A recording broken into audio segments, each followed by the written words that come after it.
ഈ ജാതി സംവിധാനങ്ങൾ ഒഴിവാക്കാൻ ആദ്യം എടുത്തു കളയേണ്ടത് സംവരണമല്ലേ? ജാതി തന്നെ തെറ്റല്ല. ഇതുവരെ എല്ലാവരും വർണ്ണം ശരി, ജാതി എന്ന് പറഞ്ഞാൽ എന്താണ്? ഇപ്പൊ ചെഗുവേര, ചേ എന്ന് പറഞ്ഞ അയാളുടെ സർനെയിം അല്ലേ? അപ്പൊ പിന്നെ ഇവിടെ ചെറുമനും പാണനും എന്തോ കുഴപ്പം. അത് അവരുടെ പരമ്പരാഗതമായി ആ ഒരു കൂട്ടത്തെ വിളിക്കുന്ന ഒരു പേരാണ്. അതിൽ താഴ്ന്നവനും വലിയവനും ചിന്തിക്കണം. ഈ താഴ്ന്നവനെയും വലിയവനും അത് പറഞ്ഞുതരാം. സംവരണം ഏതൊരാളും ചോദിക്കും. ഇപ്പൊ ഇവിടെ നമ്മളെ ശിഷ്യരിൽ എല്ലാ സമുദായക്കാരും ഉണ്ട്. അപ്പൊ അല്ല പറയാം അപ്പൊ അവര് ചില ആൾക്കാർ ചോദിക്കും ഈ സംവരണത്തിന്റെ കാര്യം. ഈ സംവരണം എന്തിനുണ്ടായി? അത് ഓക്കെ, എന്തിനുണ്ടായി? ആ കാലഘട്ടത്തിലല്ലല്ലോ നമ്മൾ ജീവിക്കുന്നത്. ആ കാലഘട്ടത്തിലാണ് നമ്മൾ ജീവിക്കുന്നത്. ചണ്ടാള ബാബ ഇന്ന് ദേവസ്വം ബോർഡ് ലിസ്റ്റിൽ തന്ത്രിയായിരിക്കുന്നു. സംവരണം ഉള്ളത് കൊണ്ടാണോ അറിവുള്ളത് കൊണ്ടാണോ? അറിവ് പ്ലസ് സംവരണം. ഇപ്പോഴും ഹൈന്ദവ ക്ഷേത്ര ഈ ദേവസ്വം ബോർഡിന്റെ ലിസ്റ്റിലുണ്ട് ഹൈന്ദവ സംഘടനയുടെ ക്ഷേത്രത്തിൽ പോലും ചണ്ടാള ബാബ തന്ത്രിയല്ല. കാരണം അവിടെ സംവരണം ഇല്ല. സംവരണം ഉണ്ടെങ്കിൽ ഇന്ന് പല ക്ഷേത്രങ്ങളും തന്ത്രിയാണ്. ഞാൻ എൻ്റെ ശിഷ്യന്മാരവിടുത്തെ ഞാനൊരു ഉദാഹരണം പറയട്ടെ. എൻ്റെ അച്ഛനും അമ്മയും നായർ സമുദായത്തിൽ ജനിച്ച ആളായതുകൊണ്ട് ഞാൻ നായർ സമുദായത്തിൽ ജനിച്ച ആളാണ്. എൻ്റെ ഭാര്യയും അങ്ങനെയാണ്. എൻ്റെ ഭാര്യ TTC പഠിക്കുന്നു, കേറ്ററ്റ് എഴുതുന്നു. കേറ്ററ്റ് എഴുതിയപ്പോൾ 2 മാർക്കിന് അവൾ തോറ്റുപോവുകയാണ്. പക്ഷേ അവളോടൊപ്പം 3 മാർക്ക് കുറവുള്ള 5 പേർ ജയിക്കുന്നു. ജാതി സമ്പ്രദായത്തെ അറിയാത്ത, സംവരണത്തെ പറ്റി അറിയാത്ത എൻ്റെ ഭാര്യ എന്നോട് ചോദിക്കുന്നത് ഇത് എവിടുത്തെ നീതിയാണ്? അയാൾ പഠിപ്പിക്കുന്നത് ഞാൻ പഠിപ്പിക്കാൻ പോകുന്നതും ഒരേ കുട്ടികളെയാണ്. തീർച്ചയായും ഇതിന് കാരണം പറഞ്ഞുതരാം. എന്തിനാണ് സംവരണം വന്നത്? ഇവിടെയാണ് അംബേദ്കർ വളരെ വ്യക്തമായി പറഞ്ഞു, ഇത് സാമ്പത്തികമായിട്ടുള്ളൊരു കാര്യത്തിന് വേണ്ടിയിട്ടല്ല, സാമൂഹികമായ അനുപാതത്തിന് വേണ്ടിയിട്ടാണ്. അവിടെയാണ് നമ്മൾ ഒന്ന് ശാന്തമായി ചിന്തിക്കേണ്ടത്. നമ്മൾ ഇതൊക്കെ പറയുമ്പോൾ നമ്മൾ ഇപ്പൊ ഈ തന്ത്രിപ്പട്ടം പോലും സ്വന്തം ആവശ്യത്തിന് വേണ്ടി നിൽക്കുന്നില്ല. എല്ലാവരും ഒരുപോലെയാണ് അതിന് ഉപയോഗം. സർട്ടിഫിക്കറ്റ് ഒക്കെ കിട്ടുന്ന എല്ലാവർക്കും പഠനം നടക്കുന്ന ഒരുപോലെയാണ്. അവിടെ വേറൊരു ആവശ്യത്തിന് നമ്മൾ വാങ്ങാൻ നിൽക്കുന്നില്ല, പറയാനും പോകാറില്ല. അപ്പൊ ഇവിടെയാണ് ഈ സംവരണം എന്തിനാ വെച്ചാൽ അംബേദ്കർ പറയുന്നത് സാമൂഹിക സംവരണമാണ്, സാമ്പത്തികമല്ല. എന്നുവെച്ചാൽ പ്രാതിനിധ്യമില്ല. ഇപ്പൊ നേരത്തെ പറഞ്ഞ തന്ത്രിമാരുടെ ലിസ്റ്റ് നമ്മൾ രാകേഷ് കാര്യമാത്ര പ്രാതിനിധ്യമാണ്.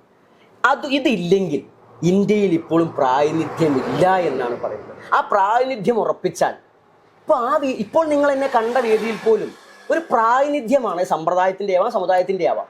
ആ പ്രാതിനിധ്യം ഉറപ്പിച്ചാൽ ഈ സംവരണ സീറ്റ് മാത്രമല്ല, പട്ടികജാതി മന്ത്രി MLA മത്സരിക്കുന്ന പട്ടികജാതി സീറ്റിൽ മാത്രമല്ല, കോമൺ സീറ്റിൽ മത്സരിപ്പിക്കാൻ തുടങ്ങുകയാണെങ്കിൽ അധികാരത്തിൽ അത് മാറിക്കിട്ടി. ഇനി ഉദ്യോഗ തലത്തിലാണെങ്കിലും ശരി, അവിടെ പ്രാതിനിധ്യം ഉറപ്പിച്ചാൽ. ഇനി സ്കൂളുകളിൽ NSSന്റെ ഒന്നും കോളേജിൽ ടീച്ചേഴ്സ് ഉണ്ടോ നമുക്ക് അറിയില്ല. ഇവർക്ക് കിട്ടുന്ന അപ്പോൾ ചോദിക്കും സ്വാഭാവികമായിട്ട് നിങ്ങൾക്ക് കോളേജ് ഉണ്ടായിക്കൂടെ എന്നുള്ളത്. ഇവിടെ നമ്മൾ താമസിച്ച് ചുറ്റുപാട് എനിക്കറിയാം. ഒരു തന്ത്രവിദ്യാപീഠം തന്നെ എന്തോരം സൗകര്യം വേണം. സാമ്പത്തികമായി അടിത്തറയില്ല ഞങ്ങൾക്ക്. അപ്പൊ അങ്ങനെ വരുന്ന സമയത്ത് ഞങ്ങൾക്കൊരു പ്രാതിനിധ്യം പോലും ഇല്ലെങ്കിൽ ഒരു ബുദ്ധിമുട്ട്. അവിടെ ആ പ്രാതിനിധ്യമാണെന്ന് എല്ലാവരും നമ്മൾ BHPന്റെ ഒരു സംഗമത്തിൽ പോയപ്പോഴും പറഞ്ഞതാണ്, സാമ്പത്തിക സംവരണം നടപ്പാക്കണം. താങ്കളുടെ SSLC ബുക്കിൽ താങ്കളുടെ ജാതി എന്താണ്? ചെറുമൻ. അമ്മ നായരല്ലേ? പിന്നെ എങ്ങനെയാണ് അത് ചെറുമനായി മാറുക? അത് സർക്കാരല്ലേ തരുന്നുണ്ട്, സമൂഹമല്ല അംഗീകരിക്കേണ്ടത്. എൻ്റെ അമ്മയുടെ ആളുകളുടെ വീട്ടിലേക്ക് ഞാൻ കുട്ടിക്കാലത്ത് പോകുമ്പോൾ അമ്മയുടെ അനിയത്തിയുടെ മക്കൾ വരും കളിക്കാൻ, ഞങ്ങളും ചെല്ലും. ആരെങ്കിലും വരും ബന്ധുക്കൾ, അപ്പൊ ചോദിക്കും, അവരുടെ പേര് ഞാൻ പറയില്ല, ഇന്നവരെ ഇത് ആരാ? അപ്പൊ പറയും ഇത് ഇന്നരിയുടെ മക്കളാണ്, അമ്മയുടെ ചെറുമയുടെ മക്കൾ. ഇത് കണ്ണന്റെ മക്കളാണ്. ആരാണ് എന്നെ ചെറുമനാക്കിയത്? ഇതുപോലെ തന്നെ എന്ത് കാര്യത്തിലും, എവിടെ കല്യാണത്തിന് വിളിക്കുകയാണെങ്കിൽ അവരെല്ലാവരും അവിടെ ആ കല്യാണത്തിൽ ഫംഗ്ഷൻ ഉണ്ടാവും കുട്ടിക്കാലത്ത്. ഞങ്ങളോ ചോറുണ്ണാൻ നേരത്തെ ചെന്നാൽ മതി. ഇനി പുല്ലരിയാൻ പറഞ്ഞേക്കും ഞങ്ങളെ. പുല്ലരിഞ്ഞു കഴിഞ്ഞാൽ ചെറിയമ്മയുടെ മക്കൾ പറയുമ്പോൾ ആ കുട്ടികളുടെ അച്ഛൻ മദ്യപിക്കുക പോലും ചെയ്യും. നമ്മുടെ അച്ഛൻ ആ സ്വഭാവമൊന്നുമില്ല. ആ കുട്ടികൾ അകത്തിരുന്നിട്ടാണ് ഭക്ഷണം കഴിക്കുക. ഞാനും എൻ്റെ സഹോദരങ്ങളും പുറത്ത് അടുക്കളയുടെ പുറത്ത് മുറ്റത്തിരുന്നിട്ടാണ് അവർ ആ കഞ്ഞി തരുമ്പോൾ കഴിക്കുക. എന്നിട്ട് പാത്രം കഴുകി കമഴ്ത്തി അവർ ഉള്ളിൽ കയറാൻ പറ്റില്ല, തിണ്ടത്ത് വെച്ച് കൊടുക്കണം. അത് ഈ പറയുന്ന ഇവിടുത്തെ സംവിധാനങ്ങൾ മാത്രമല്ല, സാമൂഹിക വ്യവസ്ഥയാണ്. അത് മാറിയോ ചോദിച്ചാൽ ഇന്നും മാറിയിട്ടില്ല. ഞാൻ ചോദിക്കട്ടെ, നിങ്ങൾ ജാതിയിൽ താഴ്ന്നവരാണ് എന്ന് മുഖത്ത് നോക്കി പറയുന്ന ഒരു സമൂഹം, ആ പറയുന്നവരുടെ മുഖത്ത് നോക്കി കാലുമേ കാലും കയറ്റി വെച്ച് തിരിച്ചു പറയേണ്ടുന്ന സമയം അതിക്രമിച്ചിരിക്കുന്നു. അതല്ലേ ചെയ്യുന്നേ? അത് പറയാൻ അങ്ങേ പോലെ ചുരുക്കം ചിലർ മാത്രമേ ഉള്ളൂ. ബാക്കിയുള്ളവരെന്താ ചെയ്യുന്നത്? അയ്യോ അത് നായർ തറവാടാണ്, അത് നമ്പൂതിരി തറവാടാണ്, എനിക്കതിനുള്ളിലേക്ക് പ്രവേശനമില്ല എന്ന് പറഞ്ഞ് നാലടി മാറി നിൽക്കുന്ന ആളുകൾ ഇപ്പോഴും ഉണ്ട്. അല്ല, അതാണ് ഇവരുടെ ഒരു പ്രശ്നം. എന്താ വെച്ചാൽ ഈ ജാതി അപകർഷത. അപ്പൊ തന്നെ നമുക്ക് കാണാം ദലിതിസ്റ്റുകളും മറ്റുള്ളൊക്കെ ആയിട്ട് കുറെ ആൾക്കാർ ഇവരൊക്കെ ഉണ്ടാക്കിയത്, ഈ കൊളോണിയൽ സംഭവം ഉണ്ടാക്കിയതിനെ കുറെ വിദ്വേഷം ഇവർ ചവച്ച് തിന്നുന്നുണ്ട്. അവിടെയാണ് നമ്മൾ വ്യത്യസ്തനാവാൻ ശ്രമിക്കുന്നത്. അതെന്തുകൊണ്ടാ വെച്ചാൽ നമുക്ക് നായരെ കുറ്റം പറയാൻ കഴിയില്ല. കാരണം ഒരമ്മ, ആ അമ്മയുടെ ഫാമിലി അങ്ങ് പറഞ്ഞ പോലെയാണ്, നായരായതുകൊണ്ട് കഞ്ഞിക്ക് വകയില്ല. അത് നമുക്ക്, അതുകൊണ്ട് ആ നായരെ നമ്മൾ എങ്ങനെ സാമ്പത്തിക സഹായം ചെയ്യേണ്ടെന്ന് പറയും. പക്ഷെ മറിച്ച് അത് പറയുന്നതിനൊപ്പം തന്നെ ഈ സമൂഹം എന്നും ഇങ്ങനെയാണെന്നുള്ളതാണ് വിഷയം. അപ്പോൾ ഈ കുറ്റം പറഞ്ഞതിന് പകരം നമ്മൾ അടിച്ചു കയറി ചെല്ലണമെന്നല്ല.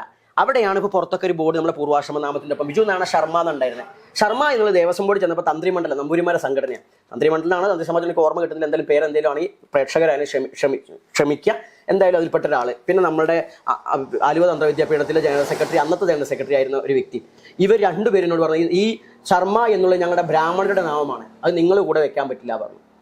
അപ്പൊ അത് ശർമ്മ, അതുപോലെ തന്നെ പോറ്റി. അപ്പൊ നമ്മൾ പറഞ്ഞു അതിന് വിരോധമില്ല, ഇന്ന് മുതൽ നമ്മൾ ചെറുമൻ എന്ന് വെച്ചുകൊണ്ട് നിങ്ങൾക്ക് വിരോധമില്ലല്ലോ, നമുക്ക് വിരോധമില്ല. പക്ഷെ ഒരു കാര്യമുണ്ട്, എനിക്ക് ചെറുമനാവാനല്ല, കാരണം ഞാനൊരു കൗളനാ. ചെറുമൻ എന്നതിലൊന്നും എനിക്ക് അങ്ങനെ ഉണ്ടാവാൻ പാടില്ല. എന്താ ശീലം കുലം തഥാചാതി എന്നൊക്കെ പറയുന്നുണ്ട്. കുലബോധം ശീലങ്ങളൊക്കെ മാറ്റണം എന്നാലേ കൗളനാവുള്ളൂ, അവധൂത പാരമ്പര്യത്തിലേക്ക് കടക്കുള്ളൂ. അപ്പൊ അതുകൊണ്ട് എനിക്കതില്ല. പക്ഷേ ഇതിന് സമൂഹത്തിന് ഉണർവുണ്ടാവാനും നിങ്ങളെ വിഷമിപ്പിക്കാതിരിക്കാനും ദേവസ്വം ബോർഡിൽ എന്നോ അത് കൊടുത്തു. ഇപ്പോൾ റിക്രൂട്ട്മെന്റ് ബോർഡിന്റെ ചെയർമാൻ വന്ന് പറഞ്ഞു ഞങ്ങളുടെ ലിസ്റ്റിലൊക്കെ അങ്ങനെ തന്നെയാണ് എന്ന് പറഞ്ഞു. അപ്പൊ ആ ചെറുമൻ എന്ന് വെക്കുന്നതിന് വേണ്ടിയിട്ടാ. അത് ഇപ്പൊ അടുത്ത ഏതൊരു TV ചാനൽ മുകേഷ് അവിടെ ചോദിക്കുന്നുണ്ടോ പുലയൻ നോക്കി കേട്ടപ്പോൾ അങ്ങനെ ഉണ്ടോ എന്നുള്ളത്. ഒരു ആചാര്യൻ തന്നെ ചെറുമൻ എന്ന് പറഞ്ഞിരിക്കുന്ന നാടാണ്. ഇനി ആ ചെറുമൻ എന്താ, ചെറുമൻ ചണ്ടാളനേക്കാൾ വലിയനോ എന്ന ധാരണ അവനുണ്ട്. അവിടെയാണ് ആ ചെറുമനെയും വലിച്ചിട്ട് ചണ്ടാളൻ. അപ്പൊ ചണ്ടാളന്റെ സ്പേസ് സത്യത്തിൽ അങ്ങ് പറഞ്ഞ പോലെ തന്നെയാണ് ഈ അപകർഷതയുള്ളവർക്ക്. അപകർഷതയുടെ മുകളിൽ എന്നും ബ്രാഹ്മണന്റെ മാംസം തിന്നുന്നവർക്ക്, ബ്രാഹ്മണന്റെ മാംസം തിന്നു പറഞ്ഞാൽ കൊന്നു തിന്നല്ല, എന്നും അവൻ എന്ന് പറഞ്ഞതിന് പകരം സ്വയം പാത വെട്ടി വരണം. ഇവിടെ നമ്മൾ കാണിച്ചു കൊടുക്കുന്നതാണ്. അത് അവന് വേണ്ടിയിട്ടൊരു ശിവപ്രതിഷ്ഠ നടത്തിയിട്ടൊന്നുമല്ല. ചാത്തനെയും മാടനെയും മർദ്ദനെയും വെക്കും, ഒപ്പം ശിവനെയും വിഷ്ണുവിനെയും വെക്കും. നീ ഏത് വേണം വെച്ചോ, നിന്റെ സംസ്കൃതിയിൽ പൂജിച്ചോ, നിനക്കവിടെ സ്പേസ് വേണം എന്ന് പറഞ്ഞ് നമ്മുടെ ഇതുവരെയുള്ള എല്ലാ പീഡനങ്ങളും അവഹേളനങ്ങളും ഒക്കെ കഴിഞ്ഞാൽ തുടർന്നുകൊണ്ടിരിക്കുമ്പോഴും അവിടെ ഇന്ന് ആ ഒരു മഹാസന്യാസി സംഗമത്തിൽ 2024 നമ്മൾ പുറകിലാണെങ്കിലും അവിടെ വന്നിരുന്നെങ്കിൽ അത് ചണ്ടാള ബാബയുടെ ധർമ്മസമരമാണ്. അതിന് നിങ്ങളെപ്പോലുള്ളവരെല്ലാം ഒന്നൊഴിയാത്തുന്ന സപ്പോർട്ടാണ്, എല്ലാവരുടെയും പിന്തുണയാണ്, ആഗ്രഹം. ഇപ്പോൾ നായർ സമുദായത്തിൽ പിറന്നു എന്ന കാരണം കൊണ്ട് ഏതെങ്കിലും അവഗണന അനുഭവിക്കുമ്പോൾ പോലും താങ്കളെപ്പോലുള്ള എല്ലാ മനുഷ്യ മനസ്സുകളും ആഗ്രഹിക്കുന്ന എന്താണ്, ഇതൊന്നും മാറിക്കിട്ടിയിരുന്നെങ്കിൽ ആ തുല്യത വരുമല്ലോ. അപ്പൊ നിങ്ങളെപ്പോലുള്ള ഓരോരുത്തരുടെയും പ്രാർത്ഥനയാണ്. മന്നത്ത് ഒരു കാലത്ത് പറഞ്ഞ പോലെ ഇത് അമ്പലത്തിൽ കേട്ടണമെന്ന് പറഞ്ഞ കൂട്ടത്തിൽ മന്നത്തുണ്ട്. അപ്പൊ അല്ലാണ്ട് മന്നത്ത് കയറണ്ടല്ല പറഞ്ഞത്. അപ്പോൾ അത്തരത്തിൽ ഓരോ കാര്യം പറഞ്ഞവരുടെ എല്ലാവരുടെയും പ്രാർത്ഥനയും ഒരു കൂട്ടായ്മയാണ്. നമുക്ക് അവിടെ നിന്ന് വർത്താനം പറയാൻ പോലെ നമ്മൾ കേട്ടുന്നില്ല, കാരണം ചണ്ടാള ബാബയ്ക്ക് ഈ പരിപാടിയില്ല. അതെ, നമ്മുടെ അച്ഛനോട് പോലും ധർമ്മത്തിന് വേണ്ടി സംസാരിച്ച ആളാണ് നമ്മൾ.